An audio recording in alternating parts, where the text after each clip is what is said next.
ตามเขาว่าเอิ้นชื่อว่าบุญคือกันบุญแข่งเหือเห็นบ่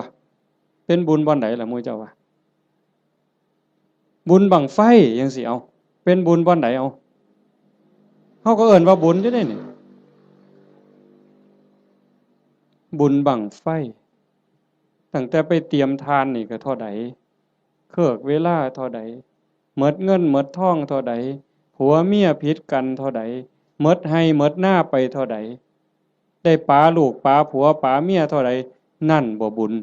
ตายเท่าใดพิการเท่าใดนั่นคือบุญบ่นะนี่บุญตามเขาว่าบุญแข่งเหือคือกันนั่นคือบุญกระจอกอาจสิลงทุนเป็นล้านผู้ว่าราชการจังหวัดมาเป็นประธานเปิดบุญใด